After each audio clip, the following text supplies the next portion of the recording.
Radiohead's 1997 record OK Computer was truly groundbreaking. There's no way around it. The band started off as pretty standard alternative rock with Pablo Honey and the Bends, but by the time of OK Computer, Radiohead decided to take a totally different direction, going from young adult angst to existential crisis.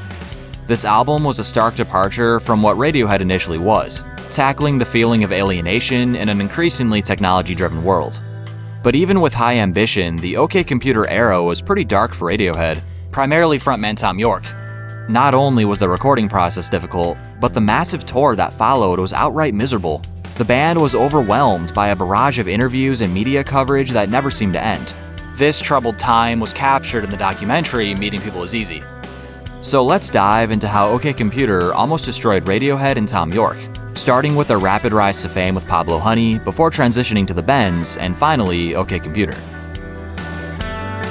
If you enjoyed this video, please be sure to like and subscribe. It'd be very much appreciated. Now back to Radiohead.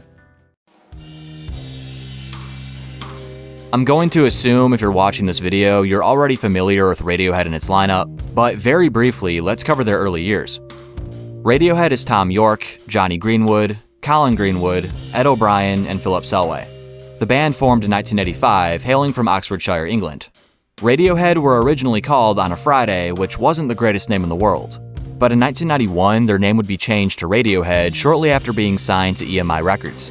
Not long after, the band released their debut EP, Drill, in May 1992. This brings us to Pablo Honey. Radiohead's 1993 debut record, Pablo Honey, isn't looked back on too fondly, by fans nor by Radiohead themselves. They've all but disowned the album, as it's not at all reflective of the sound they're known for. But one song on the album stood out over the rest, a song that would become a staple of alternative rock forever, for better or for worse.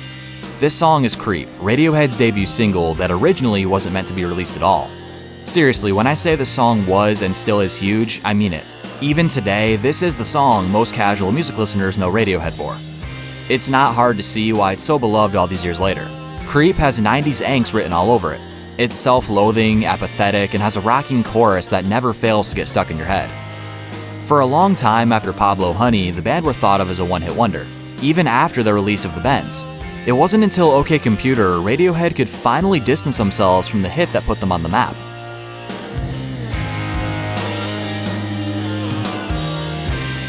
The Bends, Radiohead's second record released in March '95, was a clear step up from Pablo Honey. While Pablo Honey was largely cut and dry alternative rock, the Bends began exploring a different sound. Though they were still familiar rockers like Planet Telex or Just, a song like Fake Plastic Trees entered new territory altogether, incorporating strings and an organ, getting closer to the sound Radiohead is known for today. Overall, The Bends is a great album from beginning to end, leagues above the debut. Radiohead now had a discernible identity, no longer emulating the popular rock bands of the early 90s. This was also the first full-length album with producer Nigel Godrich. Though John Leckie was the main producer, Nigel did contribute a good bit. He would continue to work with the band for years, producing every record, starting with OK Computer. But even with a rather impressive batch of new songs, the band's era was pretty troubled. The pressure of following up Pablo Honey led to some tense recording sessions. The band's label also had high expectations, hankering for a single as massive as Creep. The biggest thing, though, was the massive tour that followed the album. Though the band themselves look back on that time fondly, they were pretty burnt out by the end. This perfectly leads us into the OK Computer era of Radiohead, an era that would forever change the band, cementing them as rock legends, but would also cause many issues internally, mostly in its frontman Thom Yorke. There's a lot of ground to cover, so let's dive in.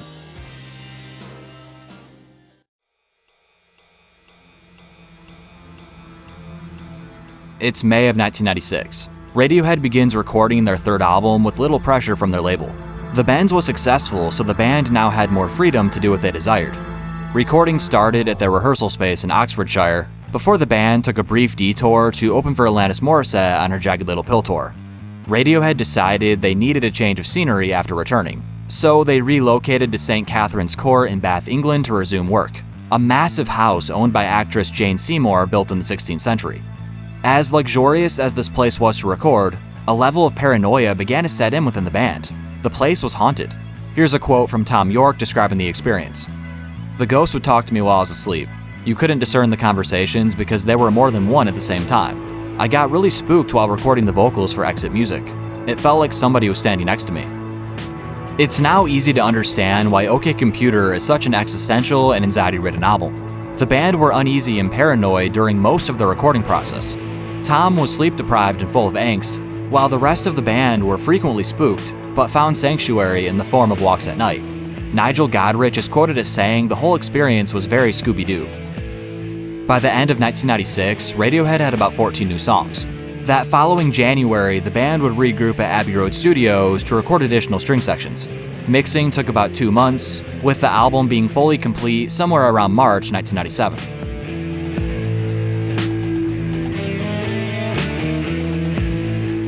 OK Computer was released on May 21, 1997 to rave reviews. Critics were salivating at the mouth, praising the album to the highest degree possible. This reaction was pretty much the same across the board. The level of praise that was thrown at Radiohead essentially overnight was downright exhausting and stressful. They made a masterpiece, now they were dealing with the aftermath. Being hailed as modern-day musical messiahs that could do no wrong, Thom Yorke was now a god among men to music fans around the world. This brings us to the OK Computer tour, beginning in May of '97 and concluding in June of '98. This tour was really hard on the band, especially Thom Yorke. It's honestly a miracle they made it out in one piece.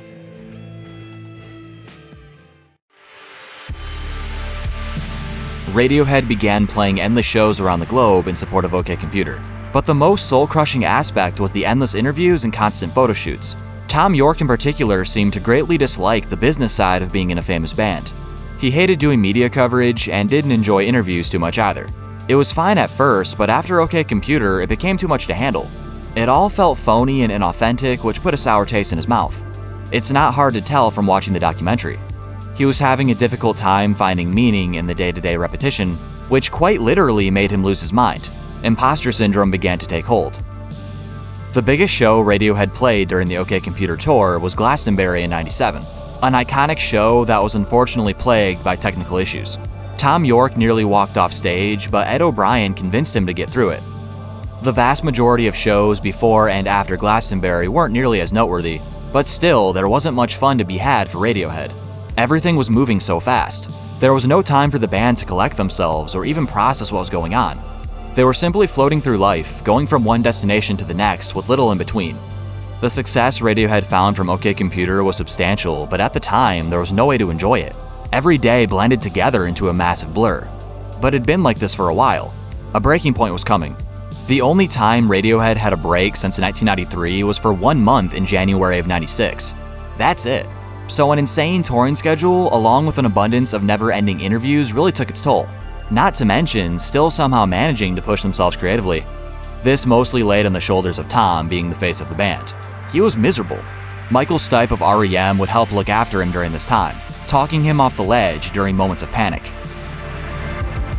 It's clear by watching Meeting People Is Easy that the band was very isolated. They remained in their little bubble, going from show to show and doing interviews and press with little else. Though they performed in front of massive audiences, there was an undeniable loneliness to be felt. With their routine biting hard, getting up on that stage and playing the same songs again and again began to feel robotic. No more emotion, simply going through the motions. Thom was completely disconnected, in a state of overwhelm, pretty much in survival mode. By mid-1998, Thom had long worn himself thin, nearly catatonic. He was dangerously close to a full-on mental collapse. This wasn't entirely due to the grueling OK Computer tour, but it was certainly the final straw. As I said earlier, Radiohead was constantly touring, writing, or recording for about 5 years. Eventually, this hectic schedule caught up to him, which led to a major creative dry spell and musical burnout. It got to the point Thom could hardly pick up a guitar. He desperately needed time to recharge. So after the OK Computer tour wrapped, the band could finally rest. Radiohead were quite literally on top of the world, releasing an album that shook the entire music industry. On paper, the band should have been ecstatic, yet they were coming apart. Thom Yorke to this day appears to have everlasting trauma stemming from this period. It's a classic case of fame and constant praise being just a bit too much to handle. Now that I've gone over the issues surrounding the album, let's talk about some of the songs.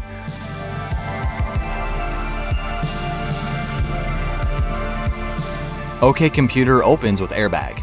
You immediately notice just how much the band has evolved since the Bends. There's a more cinematic, experimental approach right off the bat, which works so well largely due to the genius production.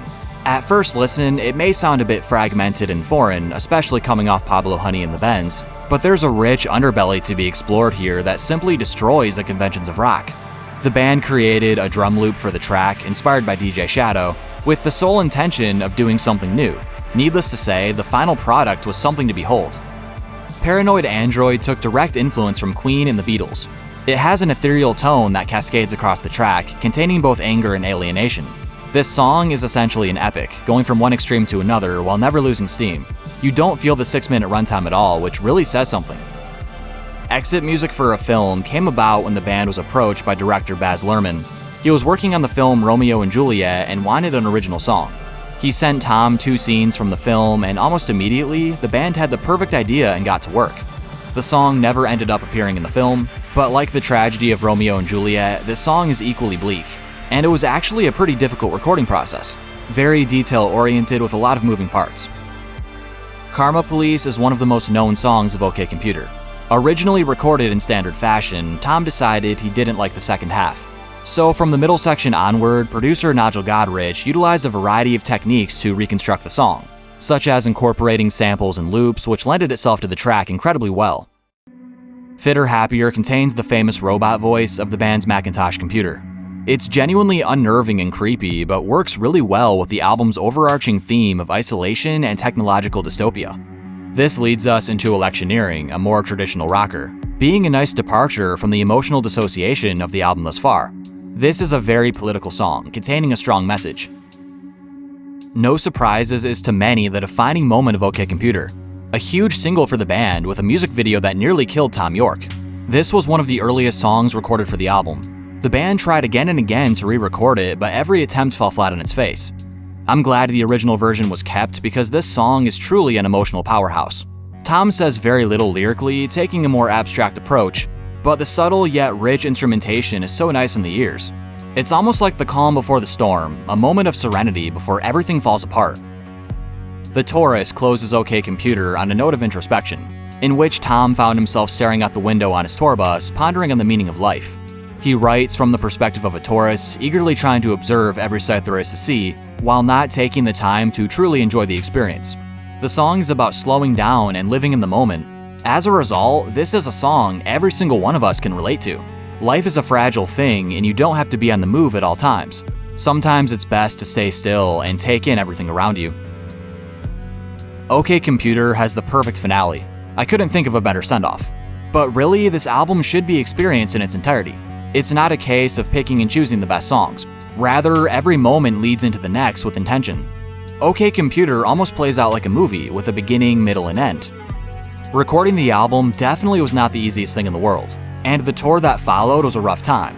But in spite of this, Radiohead made a masterpiece that changed music forever.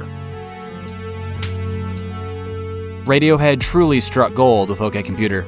An undeniable beast, most definitely a landmark album for rock music at large, laying the foundation for future albums such as Kid A and Amnesiac. A very ambitious album that could have gone wrong in a million different ways, but instead did the exact opposite, making the band rock legends with a huge devoted fanbase. The OK Computer era almost destroyed Radiohead, but they ended up pushing through it. It would have been very easy to buckle under the pressure, but the band and Thom Yorke grew thicker skin as a result of troubled times, which has enabled them to outlast many of their contemporaries.